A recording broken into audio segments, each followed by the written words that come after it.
como hijos de Dios, nosotros debemos tener o poseer la genética de Dios, ¿cierto? Si alguien es hijo de Dios, debe parecerse a Dios o debe tener los atributos de Dios. Dios es amoroso, Dios es comprensivo, Dios es amor, Dios es alegre, Dios tiene muchas cualidades. Si nos ponemos a describirlas una por una, no terminamos. Pero entonces quiero introducirlo con este asunto porque he identificado tres de entre tantas cosas, tres cosas que un hijo de Dios debe tener.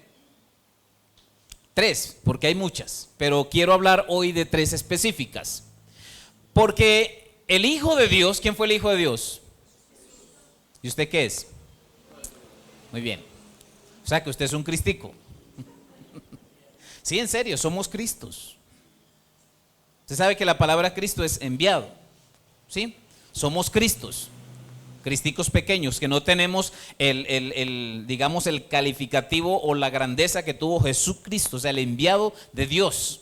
Pero sí somos pequeños Cristos y lo podemos definir de alguna manera.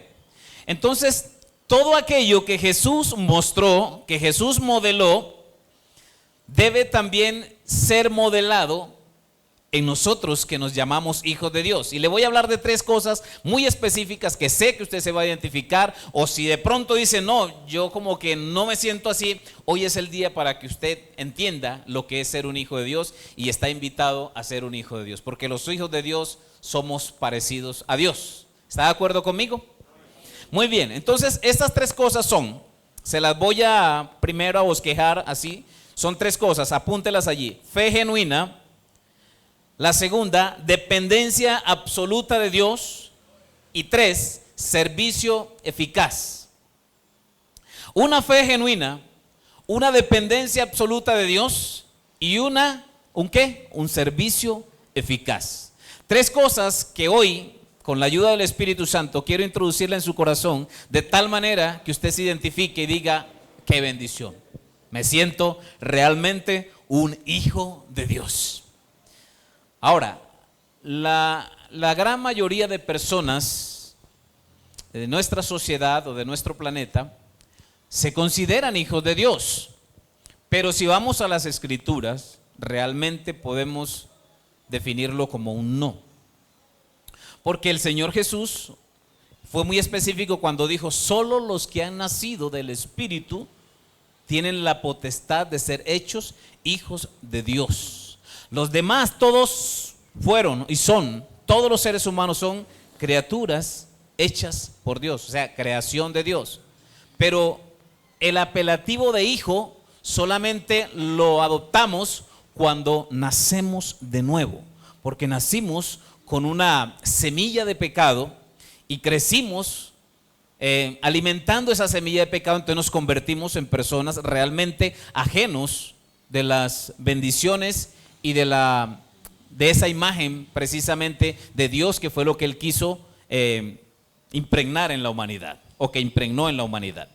Entonces quiero que vaya conmigo primeramente al libro de Juan, capítulo 11, versículo 41 y 42, y allí vamos a ver lo que es una fe genuina. ¿Está listo para entender lo que es una fe genuina? Entonces quitaron la piedra. Jesús alzó los ojos a lo alto y dijo, Padre, te doy gracias porque me has oído. Yo sabía que siempre me oyes. Aleluya, esto es una fe genuina. ¿Quiénes saben que Dios siempre los oye? Ojo con eso. A veces hay oraciones que usted sabe que no pasaron del techo. Hay oraciones que son religiosas, que son como una oración metódica. Sí, porque sabes que debes orar y haces una oración como por cumplir con tu pequeño ritual de cristiano.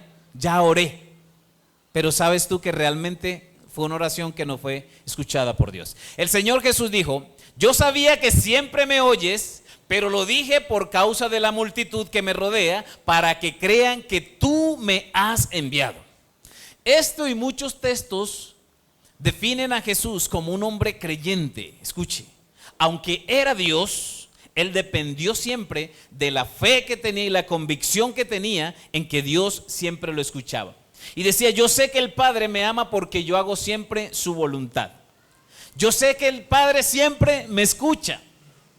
Y dice aquí, eso fue en la resurrección de Lázaro. Este texto se encuentra allí en todo el contexto, donde él fue y le dijo a la gente, quiten la piedra. La gente, incluso a María y Ana, que eran las dos hermanas de Lázaro, creían en Jesús. Pero cuando Jesús va y le dice, tranquilo, Él va a resucitar, ellas le dicen, sí, pero en el día postrero. O sea, ellas tenían claro el día de la resurrección de los muertos, pero Jesús le dijo, no, tranquila, va a resucitar porque yo soy la resurrección en la vida y el que crea en mí, aunque esté muerto, va a vivir, ¿cierto? Ella dijo, no, Señor. La otra dijo, Señor, ya 4 días, ya huele feo. Pero él dice, no te he dicho que si crees, ojo, la fe genuina, que si crees, verás ¿qué? La gloria de Dios. Entonces una fe genuina te hace ver la gloria de Dios. Es decir, hace que la majestuosa y poderosa mano de Dios, una fe genuina, hace que se manifieste con cosas sobrenaturales en tu vida. Porque hay varios tipos de fe. La gente de afuera cree. Incluso dice la Escritura que los demonios creen y tiemblan, es decir, tienen una fe más rigurosa, se puede decir, que algunos que dicen creer en Dios. Porque mucha gente cree en Dios, pero vive haciendo lo suyo, ¿cierto? Vive en su fornicación, en su adulterio, en su vida desordenada. Entonces creen en Dios de una manera filosófica o teórica, pero no hay una fe genuina que les lleve a temer a Dios, a buscar a Dios y a creer que Dios se puede manifestar de una manera poderosa en su vida. ¿Cuántos quieren tener esa fe genuina? ¿Sabe? Una fe genuina mueve montañas. Amén. Uno solo, ¿quién dijo amén? Solamente la señora. Una fe genuina mueve las montañas. Mire, les voy a contar algo que literalmente ocurrió. Literalmente ocurrió. Una persona cristiana adquirió un terreno, pero en ese terreno había una super montaña que le tapaba toda la vista. Él decía, él quedó como un hueco. Y entonces él era un cristiano y él decía, ay Señor, yo me siento aquí como atrapado. Y tu palabra dice que la fe mueve montañas. Entonces yo voy a orar, Señor, para que se mueva esa montaña de allí. Y el hombre empezó a orar para que la montaña, ojo, mira lo que voy a decirles. Se dirá, eso es coincidencia. El hombre empezó a orar para que la montaña se moviera. ¿Y cómo es que había un proyecto del gobierno que pasaba precisamente por ahí? Y a los días del hombre estar orando, metieron retroexcavadoras a diestra y siniestra y removieron la montaña. Dios obra. Usted dice, pero eso no fue la mano de Dios. ¿Por qué? Sí fue la mano de Dios. Había un hombre que estaba creyendo y Dios le permitió adquirir para que probara su fe. Y que la fe se mueve porque Dios obra de cualquier manera. No es que Dios venía con el Espíritu Santo, aunque lo puede hacer, y ¡pum!, desaparece la montaña por arte de magia. Pero Dios utiliza medios para obrar en tu vida de manera sobrenatural, pero tienes que creer. ¿Se acuerdan de aquella señora que oró y entonces porque no tenía provisión? La señora no tenía provisión y entonces llamó a una emisora cristiana y le dijo, vea, estoy para que oración por mí, que es que no tengo provisión. Y entonces resulta que esa emisora cristiana la estaban escuchando también unos pillos por allá, unos muchachos desordenados. Y entonces los muchachos dijeron, vea, esta cristiana, vamos a hacerle la jugada esta. Vamos a hacerle una jugada para ponerla en ridículo. Y entonces la señora le dijo, el locutor, sí, madre, vamos a orar para que el Señor le provee alimento y todas estas cosas. Y entonces ella siguió orando. Cuando resulta y le llegan los muchachos con un mercado a la casa, a la puerta de la casa. Y ella, ay, gloria a Dios. Y le dicen los muchachos, ¿usted sabe quién le envió ese mercado? Dijo, sí, Dios. Dice, ¿cuál? Nosotros somos satánicos y nosotros somos los que le traemos el mercado. Dice, gloria a Dios, que cuando sus hijos le piden, usan hasta el diablo para mandar la provisión. ¿Sí ve? Dios quiere que nosotros tengamos una fe genuina, porque esa fe genuina mueve las cosas. Dios mueve su mano de una manera sobrenatural. Y todo hijo de Dios, escuche, tiene que permanecer con esa fe genuina. Una fe genuina es aquella que permanece a pesar de todo obstáculo y dificultad. Porque la fe que es puesta en Dios no está puesta, claro que lógicamente no debe estar puesta en las circunstancias. No sé si a usted le ha pasado, y a veces la fe suya es movida de acuerdo a las situaciones y circunstancias que se van presentando, ¿cierto?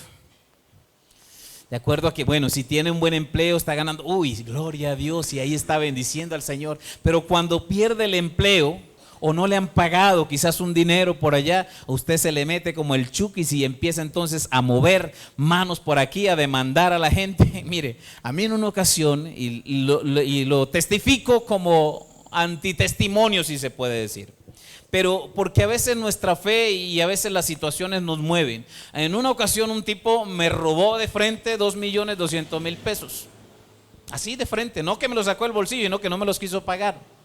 Y me decía, venga, que es que le voy a pagar, venga, y casi todos los días me hacía ir a su oficina.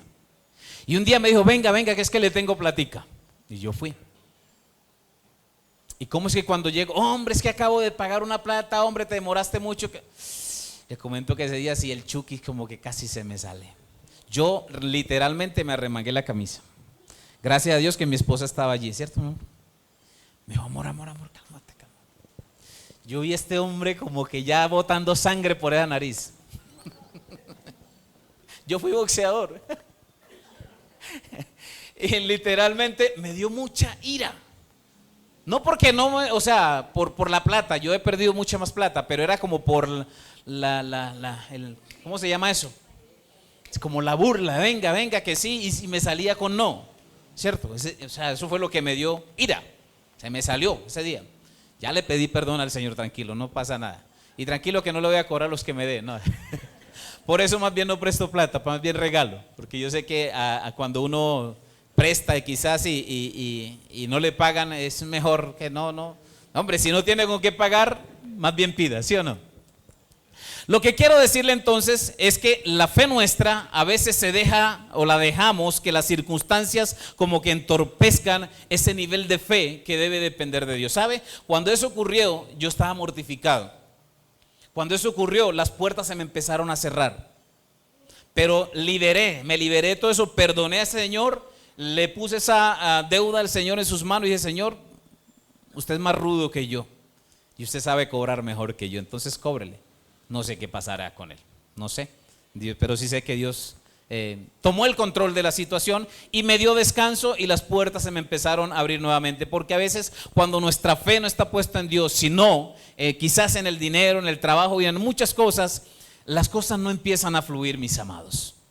Las cosas se estancan porque empezamos a operar en nuestras fuerzas y de acuerdo a nuestra condición de hombre, y en la ira del hombre no obra la justicia de Dios. Usted sabía que la palabra de Dios dice eso. Por lo tanto, una fe genuina siempre debe permanecer a pesar de la circunstancia. La fe genuina es la que lucha por alcanzar los sueños que te has propuesto en Dios. ¿Quiénes aquí tienen sueños en Dios?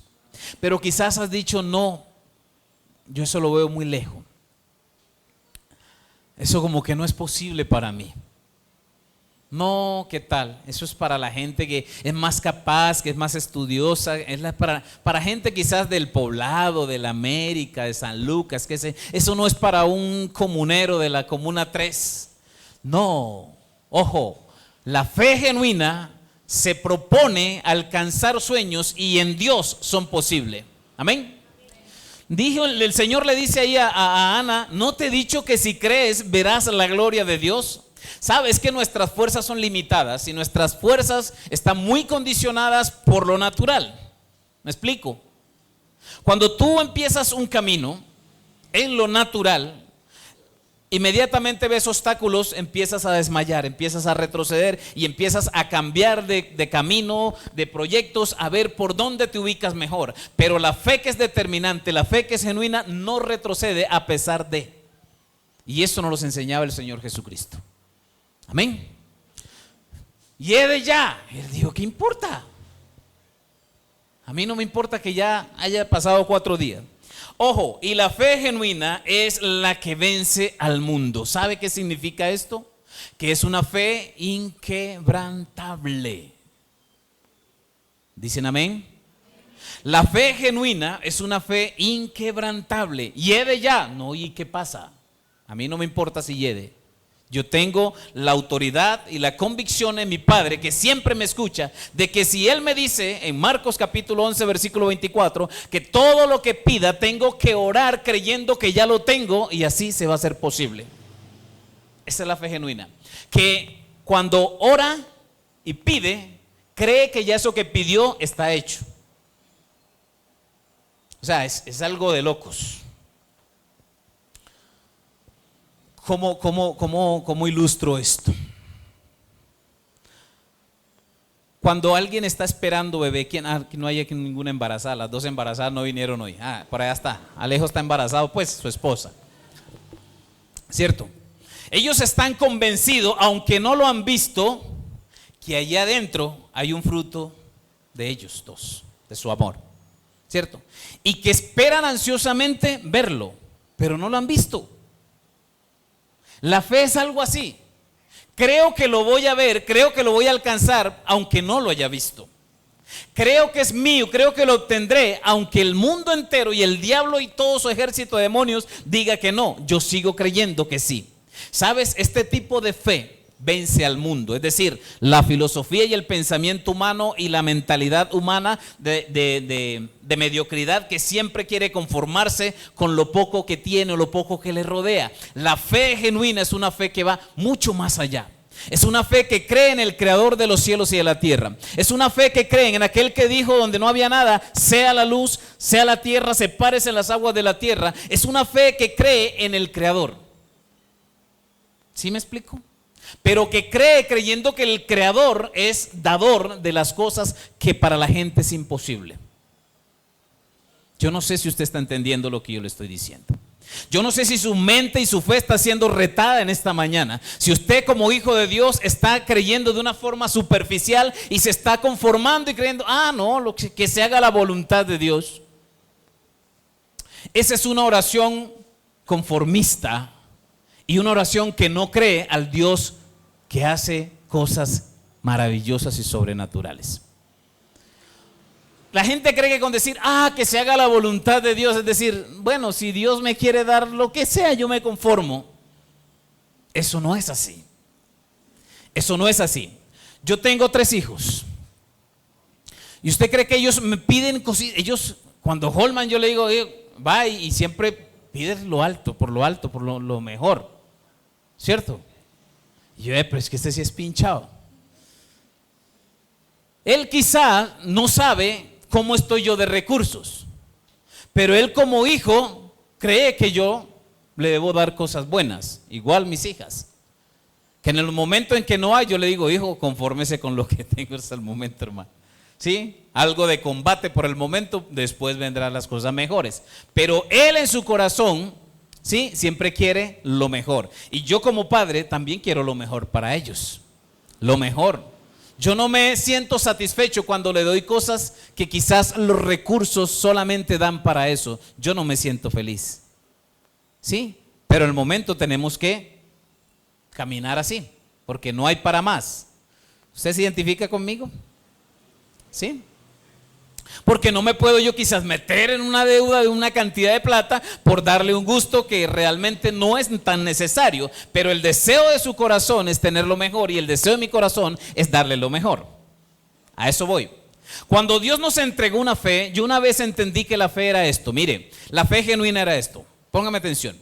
Es como una tubería, y podía ver como esa imagen.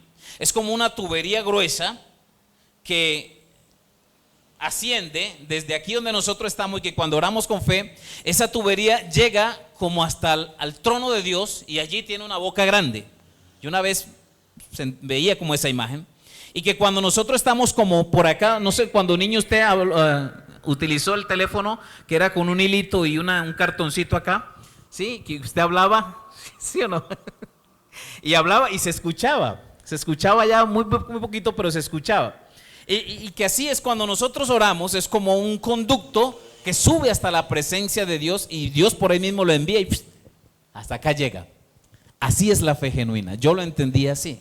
Y así quiero que usted lo entienda. Que sepa que cuando usted ora creyendo y arrebata las cosas del reino, con valentía, con poder, no forzando a Dios, porque cuando usted ora, ya le voy a decir por qué es que usted debe orar de esa manera. Porque es que usted es un hijo de Dios. Porque es que usted no está forzando a Dios a cumplirle un capricho malsano, sino que está orando conforme a la voluntad de Dios. Ahora sí. Quiero que me entiendas que no es que se conforme y diga de una forma superficial, es que se haga la voluntad de Dios. No, es que cuando estoy orando conforme a la voluntad de Dios. Y el deseo de Dios es hacerme bien. El deseo de Dios es que yo esté bien. Por lo tanto, cuando oro haciendo su voluntad, Él me responde. Amén. Muy bien, esa es la fe genuina, la primera cosa. La segunda cosa que va de la mano es una dependencia absoluta de Dios. ¿Sabe usted qué significa la palabra absoluta? Sí, total, contundente. Una dependencia absoluta. Y el Señor Jesús también nos lo muestra en Juan capítulo 12, versículo 49 y 50.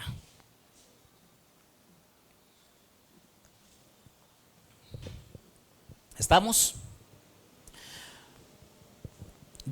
Porque yo no he hablado por mi propia cuenta, sino que el Padre mismo que me ha enviado me ha dado mandamientos sobre lo que he de decir y lo que he de hablar. Ay, ay, ay. Y sé que su mandamiento es vida eterna. Por eso lo que hablo, lo hablo tal como el Padre me lo ha dicho.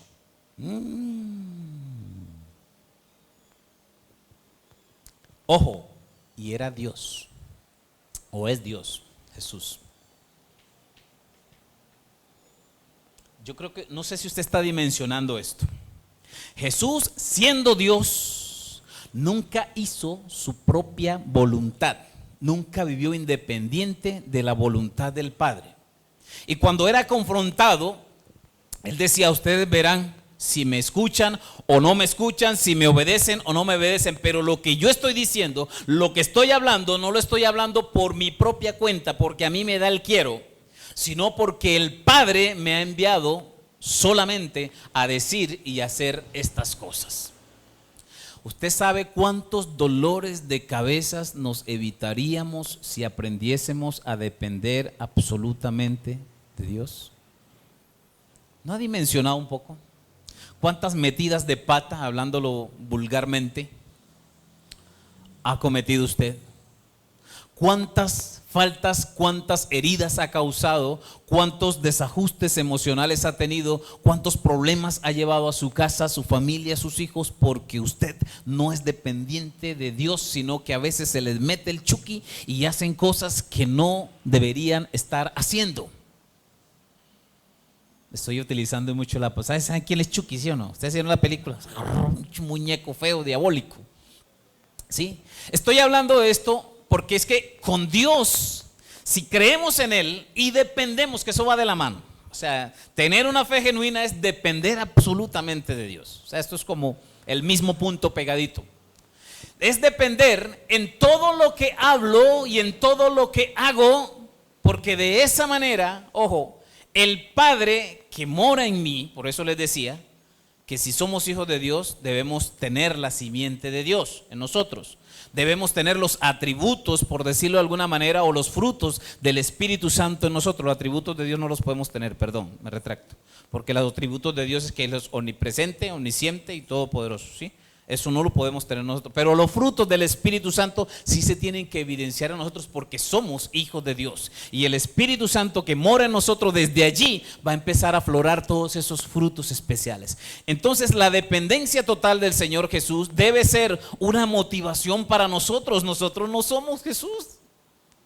Nosotros no tenemos la divinidad de Jesús, no tenemos la santidad de Jesús, no tenemos el poder de Jesús y queremos vivir independientes de Dios.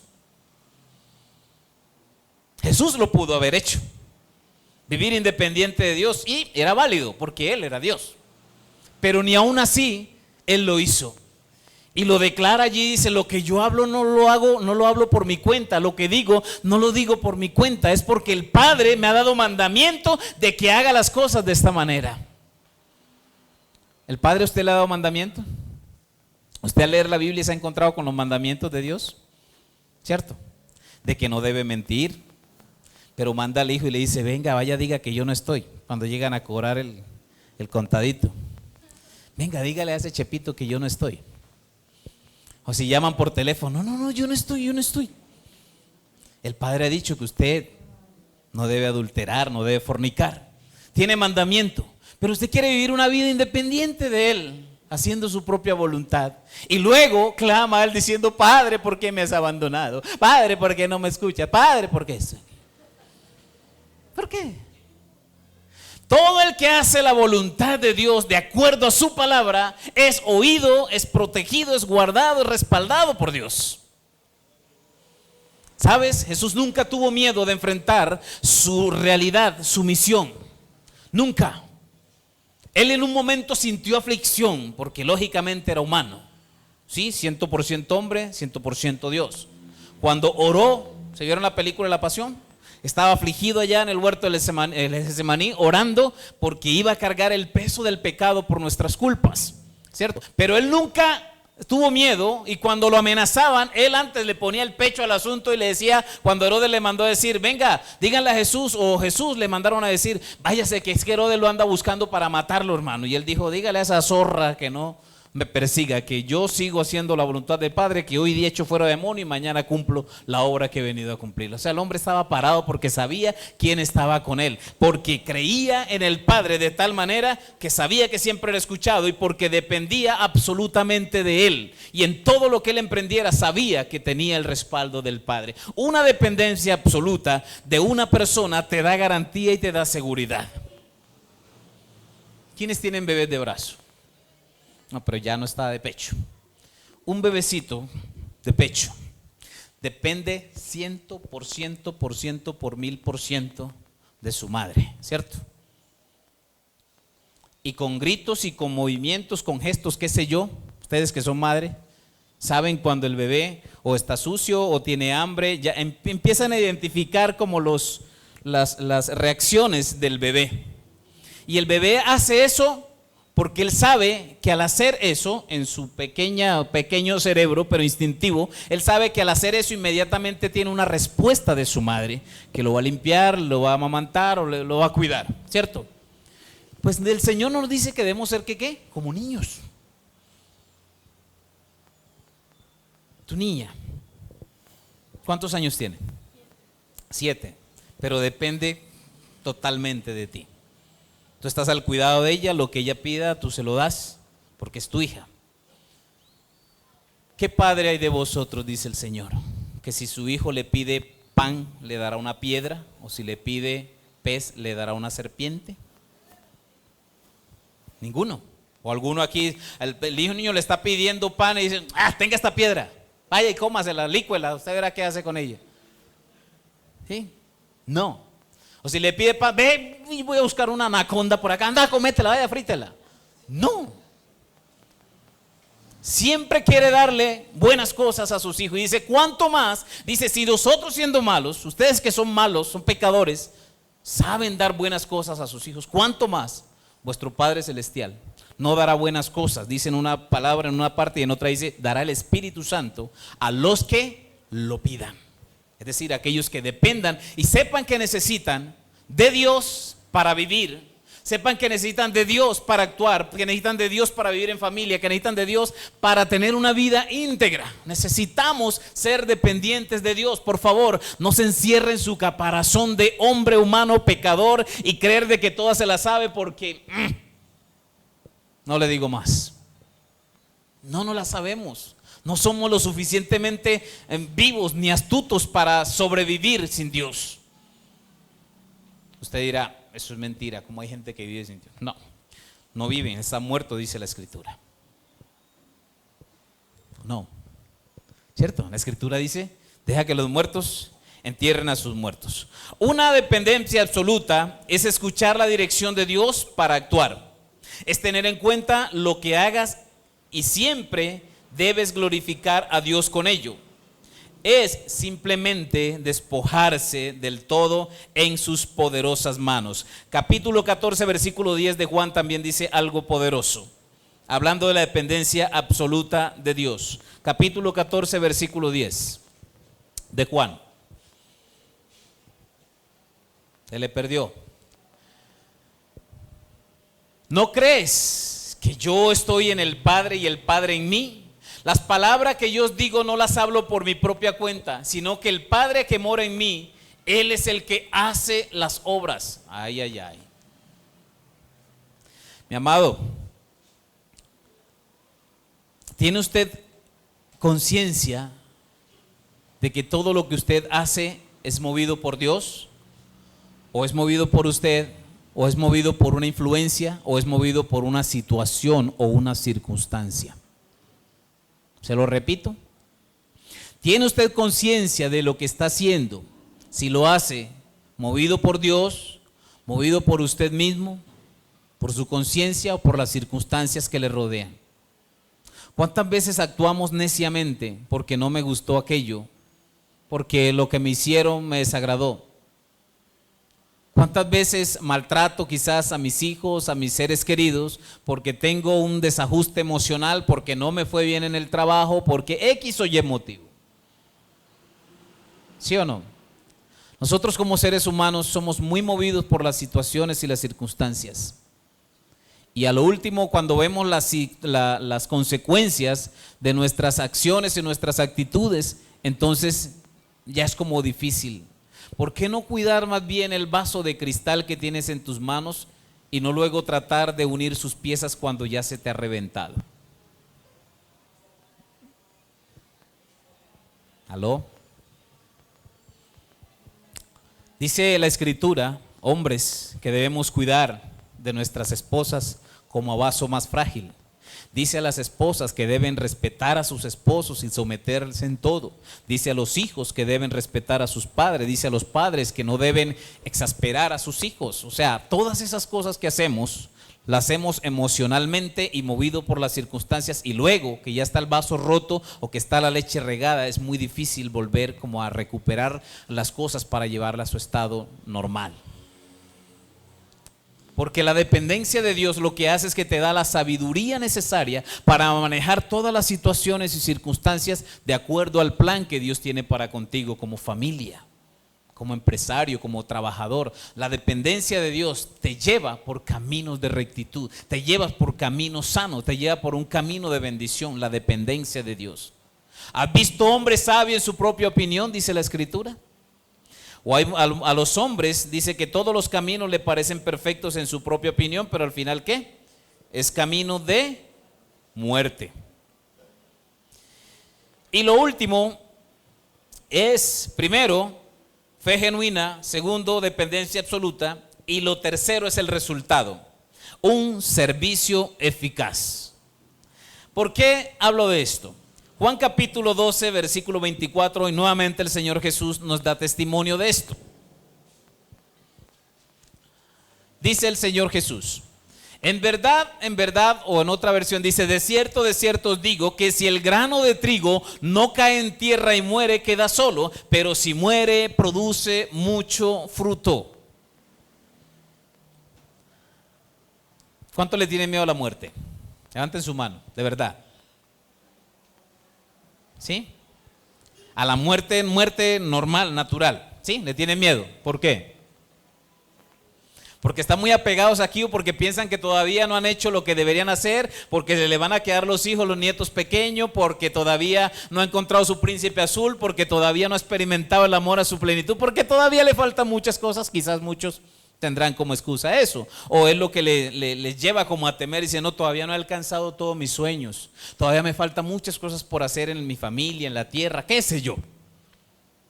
Eso hablando de la muerte natural, es decir, la muerte cuando expiras y tu espíritu sale y tu cuerpo ya queda inerte, ¿cierto? Pero aquí está hablando el Señor Jesús de una muerte a las cosas que realmente nos impiden ser aptos para heredar las cosas de Dios. Me explico. Dice que cuando el grano de trigo, que tiene todo su potencial, no cae a tierra y muere, es decir, pasa de un estado a otro, no puede producir fruto, es decir, se queda solo.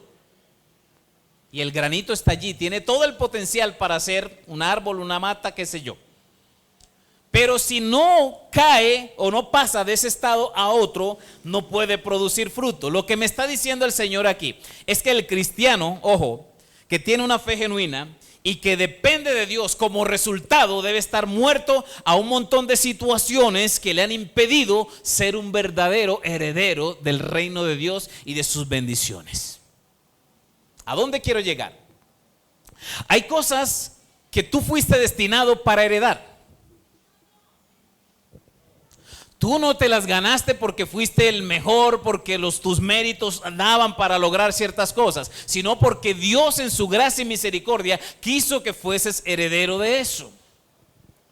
Pero tú no puedes heredar esas cosas, dice la Biblia, que el niño mientras es niño, aunque es dueño de todo, por la herencia que sus padres le dejaron, siendo niño en nada difiere de un esclavo, es decir, está en la misma condición de un esclavo, no tiene la capacidad de heredar las cosas, pero cuando crece y madura, entonces tiene la sabiduría y tiene las agallas, vamos a llamarlo así, para heredar las cosas que le fueron dadas ya. Entonces Dios ha creado un montón de cosas para ti, buenas. Pero te ha faltado quizás tener la fe genuina, te ha faltado tener la dependencia absoluta de Dios y por lo tanto no has podido heredar esas cosas, entre ellas poderle servir a Dios con libertad. ¿Sabe a dónde quiero llegar con esto? Por favor, mis hermanos, présteme atención. Todo el que ha sido llamado y el que ha sido nacido de nuevo, el que tiene una fe y una dependencia absoluta, sabe que Dios le pide que le preste un servicio a esta sociedad que está en la misma condición que usted hace meses o años atrás estaba. ¿Sí me está entendiendo el asunto? Hay gente que está esperando su don de servicio en Dios para recibir la salvación y la recompensa de Dios que está predestinada para ellos. Nosotros hoy nos estamos gozando un culto espectacular, una adoración lindísima, un tiempo de ministración en la presencia de Dios. Pero usted se imagina cuántos hay allá que acabaron de pasar una semana religiosa, pero que hoy ya viene el desboque otra vez porque estuvieron 4 o 5 días sin tomar alcohol, sin tener sexo ilícito, y hoy supuestamente ya se acabó todo y empieza el desborde otra vez de su vida desordenada. ¿Sabes? Esos están esperando que usted tome una actitud de servicio y vaya y les anuncie que hay un Dios real, que hay una vida real, que hay una vida que merece vivirla, y es en Cristo Jesús.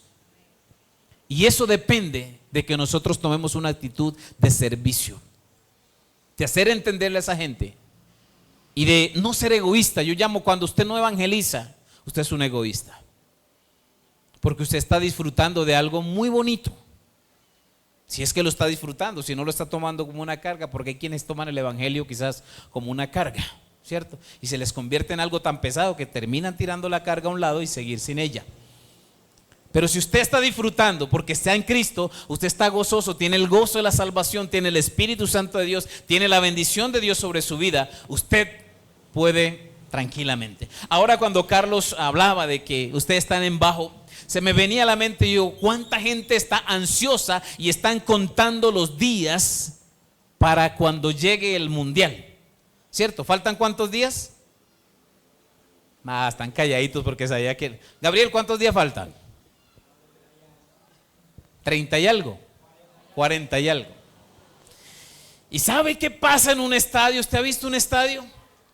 Cuando está jugando el equipo de su alma, usted cuando mete en el gol, ahí no juega, ¡ay, gol! Y usted, mejor dicho, y hay quienes levantan y se vuelven locos, porque su equipo del alma metió un gol. ¿Sí o no, Mauricio? Colombia. ¿Sí?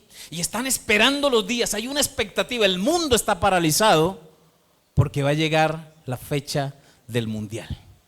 Se está moviendo el dinero, el 90% de las finanzas a nivel mundial se está moviendo alrededor del Mundial de Fútbol Brasil 2014. Ojo, esto es una estadística escalofriante. Y la iglesia de Cristo, que sabe que tiene un Dios poderoso, creador de los cielos. Él es el creador de Falcao, de Ronaldinho, de toda esa gente. Y por Él es que ellos tienen la habilidad de hacer lo que hacen.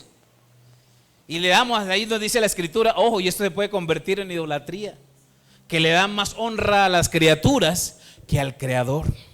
A mí me gusta el fútbol. Yo no estoy diciendo que no, ni es pecado. Yo lo practico incluso. Cada 2 veces por semana voy con unos hermanos, con unos empresarios del Hueco, jugamos unos partidos. Eso me logra mantener un poquito bien, porque me gusta, siempre me ha gustado el deporte. Pero lo que quiero decir es que si nosotros como iglesia no somos apasionados por Cristo, vamos a ser como el grano que se queda solo, el grano que no cae a tierra y muere. ¿A qué se refiere el Señor cuando no muere? Es decir, cuando no dejas tantas cosas que realmente son naturales y son humanas, y no te sometes a la vida de Cristo, a la obediencia, a la vida de oración, a la vida de ayuno, a la vida de sometimiento a Dios. Cuando no le sirves eficazmente, cuando el servicio lo tomas como una carga y estás lleno de prejuicio a la hora de servir, y siempre estás mirando lo de aquel, lo de aquello, lo de esto y lo de otro, y no te esfuerzas por realmente darle a Dios la gloria a través de un servicio eficaz, que la sociedad lo está esperando a grito, que tu familia lo está esperando a grito. En estos días le decía a alguien: mira, tu papá está esperando que tú lo convenzas con tu vida de testimonio para venir a los pies de Cristo. Tu familia está esperando realmente ver en ti a un Dios bueno, con tu vida, con tu testimonio, con tu servicio, con todo lo que tú hagas. La gente está cansada de ver y de escuchar tantas predicaciones y tantas religiones en el mundo. La gente está cansada de eso. La gente está cansada de seguir, aunque lo hacen por tradición, de salir cada año detrás de un montón de monumentos por ahí y caminando. Uno los ve y se ven como unos zombies, hermano, y sin temor, sin ofender. Pero no, íbamos para mi casa el viernes, ¿cierto? Y sí, por acá, y llegando a la casa también, bajando allí a la INA, iba una procesión y la gente iba con la mano en los bolsillos para allá, hablando, ¿cómo se dice? Chachareando ahí con el uno con el otro, y los otros por allá, y la hermanita aquí rezando, pasando ¿cómo es? Esas fruticas, las camándulas. O sea, con todo respeto, no me estoy burlando, pero quiero decir es que la vida, cuando se toma religiosamente, se sigue una tradición que realmente es una tradición que no tiene vida. Pero nosotros que tenemos al Cristo vivo, escuche, tenemos que ser apasionados y decirle a la gente: venga que hay vida en Cristo Jesús. En una ocasión, me acordé de Leandro,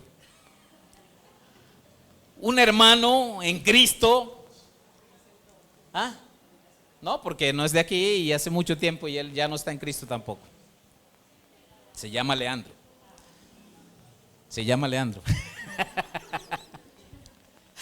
Él, ay, ¿verdad que se está grabando? Bueno, ojalá no escuche esta predicación. Este hermano en Cristo, escuche, había caminado algún tiempo con el Señor, pero ciertas dificultades en su familia y en la congregación le llevaron a apartarse un poco. Y cierto día en Semana Santa, no recuerdo si jueves o viernes, iba yo caminando por una calle principal de la ciudad, cuando venía una procesión impresionante, grandísima. Y yo me hice a un ladito por aquí así para que pasara, y yo me empecé a mirar todas las caras, cuando vi que venía el hombre con un cirio, un veloncito aquí así prendido. Y yo lo miré, cuando lo miré a los ojos, el hombre hizo...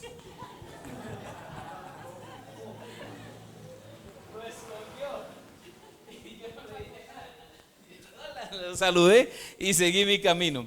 O sea, chico, ¿cómo está la gente? O sea, cuando no se tiene una convicción de quién realmente es Cristo, vivimos un cristianismo religioso que nada se difiere de las tradiciones, sino un cristianismo sin vida, un cristianismo que realmente no produce ganas de que otros vengan y lo disfruten. Cuando usted no presenta algo con pasión, la gente no le va a creer. ¿Qué tal que usted sea un vendedor de límpido? Vamos a ponerlo así, hermana Luz Dari. Usted vaya a vender un límpido y usted diga: venga señora, es que estoy vendiendo por aquí un producto que, bueno, si usted le echa la ropa, de pronto la ropa le queda mejor, le queda limpia o qué sé yo. ¿Será que usted me lo puede comprar? no, así no va a vender nada, ni oro vende así, ¿sí? Pero si usted va y le presenta el producto, vea, hermano, cómo hacen los comerciales de televisión y estas cosas. Presentan, aunque sea una cosa bien mala, la presentan como súper buena. Que la gente le entra como esa pasión, lo que le ponen la cosa. Vea, con top de detergente su ropa dura más, ¿cierto? Y si con top lava, la ropa no se acaba. Sí, viejísima esa propaganda, ¿cierto? Pero vendió miles y miles y todavía sigue vendiendo. ¿Por qué? Porque le hacen una publicidad. Sí, era con un bailecito, unas señoras allí y todo, ¿sí o no? La publicidad, es decir, la pasión que tú tengas por algo te hace vivirlo como una realidad y no como una mentira. Un musulmán le dijo a un cristiano: ustedes teniendo la verdad, la viven como una mentira, pero nosotros somos más poderosos que ustedes, porque quizás aunque ustedes digan que no tenemos una verdad, la vivimos como una verdad. Tú tienes la verdad, tú tienes al Cristo poderoso. Preséntalo, sírvele a Él con amor, con pasión, que la gente vea que realmente el Cristo que vive en ti vale la pena seguirlo. Así es que la gente se va a apasionar, así es que la gente va a querer. Pero la gente te ve con una cara agria, vinagre, arrugada, y nunca va a querer y le diga: venga a la iglesia. No, pues yo para vivir así amargada como usted, mejor me quedo acá, déjeme así que soy tranquilo así, ¿cierto? Entonces, un servicio eficaz es decir, que cumple, tiene una expectativa buena y cumple un propósito. Algo eficaz es que tiene buena presentación y que cumple un propósito firmemente. Eso es el evangelio cuando tú lo presentas como tal. Presenta un servicio a la humanidad, le presenta un servicio a tu casa, a tu familia, a tu abuelo, a la persona que está embrujada, a la persona que está mal geniada. Le cambia el genio. ¡Qué rico! Yo estoy alegre por el evangelio porque mi esposa es un amorzote.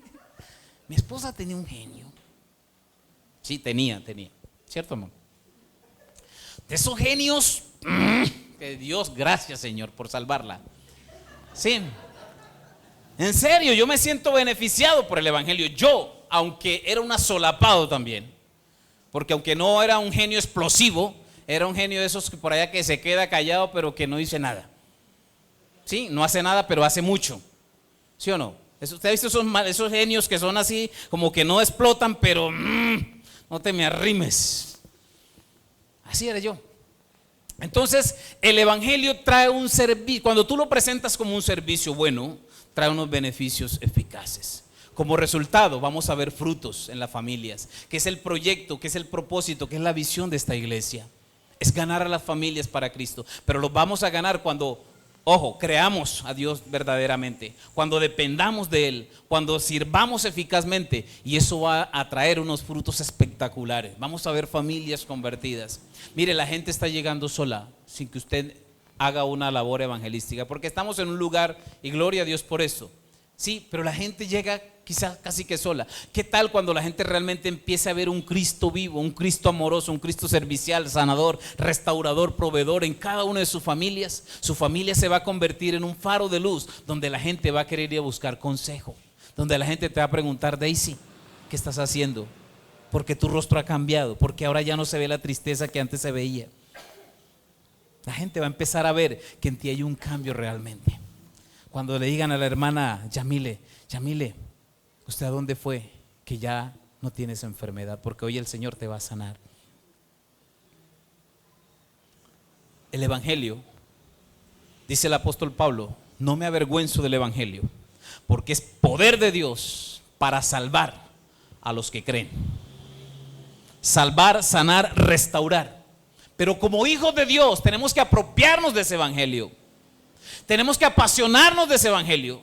Tenemos que dar a conocer ese evangelio que nos hace creer fuertemente, que nos hace depender de Dios, que nos hace servirle a Dios con pasión, sin importar lo que suceda.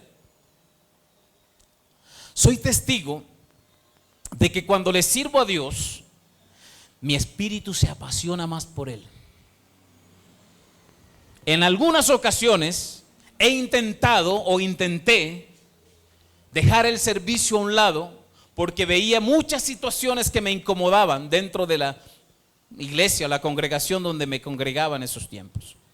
Intenté hacerme a un lado y decirle al Señor o decirle al pastor: no me tenga en cuenta, yo no quiero servir por un tiempo, me voy a quedar, voy a tomar vacaciones.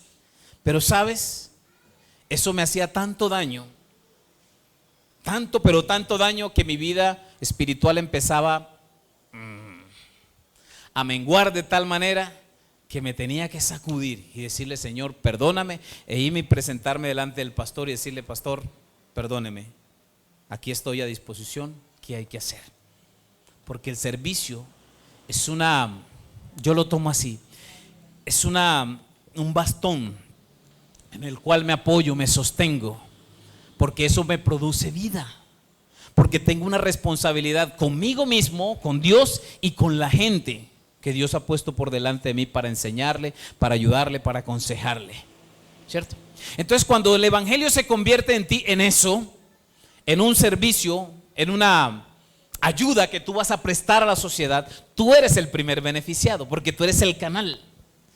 ¿Sabes? Un canal por donde está fluyendo constantemente agua limpia, ¿cómo permanece? ¿Sí o no? Pero si es un pozo ahí estancado, ¿qué pasa? Ahí le llega, cuánto bicho llega y se queda, se pudre ahí. Si se poposea una vaca, lo que sea, allí ya están las bacterias, porque el agua no. O sea, cuando hay un evangelio y una vida cristiana, estancamiento, hay peligro, mis amados.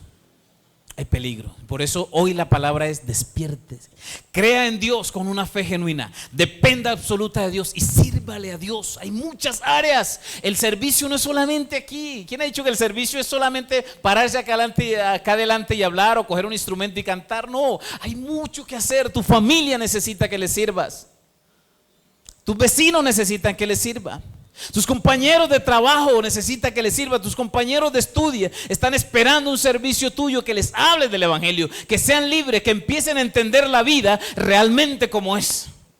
Porque la vida no es lo que la gente del común vive. La vida es aquellas experiencias maravillosas con las cuales tú te deleitas, o son experiencias duras pero de las cuales también aprendes. Y en el evangelio aprendemos eso, aprendemos a gozarnos, pero aprendemos a guerrear y a pelear también, y a adquirir las victorias en Jesús, porque no es fácil, ¿cierto? ¿Quién ha dicho que el evangelio es un camino de pétalos de rosas? No, el evangelio es un poco fuerte, pero tenemos las victorias. Yo le digo a una hermana por ahí, le digo siempre que las batallas son más reñidas, se disfruta más la victoria, ¿sí o no?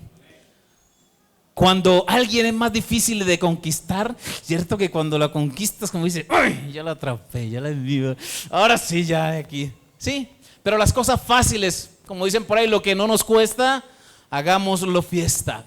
El evangelio, las victorias del evangelio son victorias de júbilo, de gozo. Cuando el pueblo de Israel, que veía ejércitos grandiosos y ellos siendo poquitos, alcanzaban la victoria en Dios, ellos pasaban días celebrando, porque para ellos era una gran victoria haber conquistado a tales ejércitos. En nosotros pasa igual. Cuando tú conquistas, cuando tú tienes una dificultad fuerte, pero no las peleas en tu fuerza, sino que vas de rodilla dependiendo absolutamente de Dios. Cuando conquistas, cuando pasas, la Biblia dice: bienaventurado es el que pasa la prueba, el que conquista, porque después va a disfrutarla poderosamente. Va a sentirse de que Dios estuvo con él, de que tuvo la sabiduría para enfrentar, de que tuvo las agallas, de que tuvo la fuerza, tuvo la autoridad para enfrentar esta situación y ganarla. Los hijos de Dios, ojo, dice la escritura que somos ¿qué? Más que vencedores en Cristo Jesús. Entonces termino con esto. Si eres un hijo de Dios, sabes que Dios está en tu vida, debes estar. Todo esto, lo que es la fe, la dependencia y el servicio, todo esto va a arrojar al final un fruto bueno y abundante, que va a glorificar al Padre y que va a bendecir tu vida. Porque cuando tú recoges los frutos de lo que has sembrado, te gozas. ¿Sí o no? Por eso la Biblia dice que debemos ¿qué? Sembrar abundantemente. Pero cosas buenas, porque si tú siembras abundantemente rencor, odio, maltrato, ay, vas a recoger abundantemente eso y no te vas a gozar. ¿Sí o no? Hay de aquel que siembra en ti eso, pero resístelo, Porque hay quienes están sembrando eso en tu vida y que te quieren hacer la vida imposible en el evangelio porque estás dando sus primeros pasos. Ay de aquel, dice la escritura, el que haga tropezar a uno de estos pequeños. Pero tú tienes que sembrar cosas buenas. Tú tienes que sembrar en el evangelio vida abundante en otras personas, testimonio en otras personas, amor en otras personas, dádivas en otras personas. Y en el momento de cosechar, que vas a ver las familias, tus amigos, qué rico es ver un amigo convertido, qué rico es ver una persona que por otro tiempo tú le veías desordenada y que ahora está caminando con el Señor. Yo me gozo con eso, hermano. Yo cuando veo una persona realmente convertida, que en otro tiempo conocí de una manera, ¿cómo se dice?, desechable casi, yo me gozo de eso. Yo no sé si usted se goza cuando usted es una persona convertida y bendecida. Tengo un hijo espiritual, quizá creo que fue el primero, ¿cierto? De esos hijos que uno engendró en su adolescencia, vamos a decirlo así, espiritual. Conociendo apenas del Señor, Dios me permitió predicarle a mi jefe, era mi jefe en ese tiempo. Y no es fácil quizás predicarle al jefe. ¿Cuántos de aquí lo hacen? No lo hacen. Predíquele a su jefe. Se puede ganar un hombre bendecido para Dios. Le prediqué a mi jefe y el Señor me permitió ganármelo para él.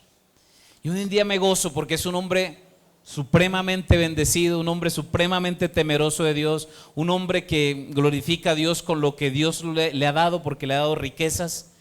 Y yo me gozo. No lo envidio. Pero me gozo de ver de que él, cuando entendió los planes de Dios, cambió su forma de operar porque era un ladrón, un tramposo, ¿sí?, engañador. Y ahora cambió su método de trabajo, aunque sigue trabajando en lo mismo, pero su forma de trabajar, su forma de manejar las finanzas, las cambió y ahora es una persona supremamente dadivosa para la iglesia y Dios lo ha bendecido con riquezas. ¿Sí? Yo me gozo de eso. Yo no sé si usted querrá gozarse algún día viendo a su familia, viendo a sus hijos, viendo a sus padres, a sus tíos, primos, qué sé yo. Pero tenemos que depender de Dios, creer en Dios de que es posible. Ahora, vamos a hacer algo profético aquí en este lugar. Carlos ya lo ha hecho, pero yo quiero hacerlo una vez más. Y es que vamos a decretar. ¿Por qué? Porque creemos en Dios, queremos depender de Dios y queremos servirle a Dios. Y vamos a hacer decretos para que nuestras familias en este año, escuche, en este año, y le vamos a poner tiempo, vamos a decretar porque la Biblia nos llama a llamar las cosas que no son como si fueran. Y usted como hijo de Dios tiene la autoridad por la palabra de Dios. Cuando usted declara palabra de Dios, la Biblia dice que las palabras tienen ¿qué? Poder. Y lo que atamos con nuestra boca aquí en la tierra, inmediatamente queda también atado en los cielos. Y lo que desatamos con nuestra boca aquí en la tierra, queda desatado en los cielos. Eso es poder y autoridad. Yo le predicaba hace 3-4 días de los cielos abiertos, ¿se acuerdan? El miércoles. Cuando hay cielos abiertos, todo proviene de allá. Dios está contigo, lo que digas, lo que hagas, lo que emprendas, lo vas a tener de parte de Dios. Y hoy esto podría decir que es la continuidad de este sermón. Porque tú cuando crees, cuando dependes, cuando sirves, igual tienes los cielos abiertos para decretar y para alcanzar las cosas que son imposibles en lo natural, sobrenaturalmente te van a venir. Hay cosas, escuche bien, y esto es profético, hay cosas que se van a desatar en tu vida que ni siquiera lo has pensado que podrían acontecer. Yo no sé, piensa allí en un momento en tu corazón, cosas que has quizás visualizado de una manera imposible para ti y que van a acontecer prontamente. Pero le vas a dar la gloria a Dios, porque es Dios. Pero tienes que creerlo y tienes que empezar a caminar con Él. ¿Qué cosa respuesta que estás esperando de parte de Dios? Quizás no tienes las palabras adecuadas para pedirlos porque no sabes orar quizás como conviene aún, pero que en tu corazón las quieres. Dios va a empezar a operar y Dios va a empezar a revelarte las cosas y las formas de actuar para que puedas lograr lo que quiere. ¿Por qué no te pones sobre tus pies un momento? El Espíritu de Dios está aquí.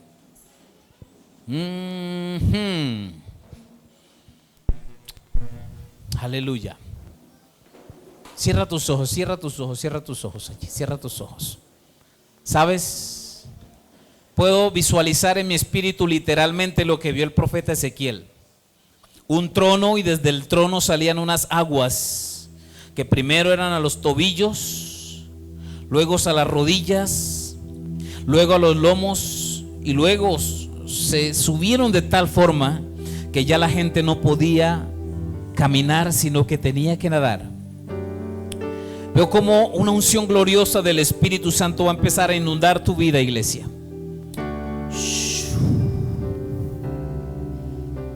Va a empezar a fluir lo sobrenatural, porque la gloria de Dios va a empezar a visitarte de una manera especial a tu vida. Está atento, porque por las noches vas a sentir un deseo poderoso de buscarlo. Por las mañanas, antes de salir de afán como salías normalmente, vas a sentir la necesidad apremiante de poder estar de rodillas un tiempo en su presencia, poderlo adorar y poder saber de que Él es real en tu vida.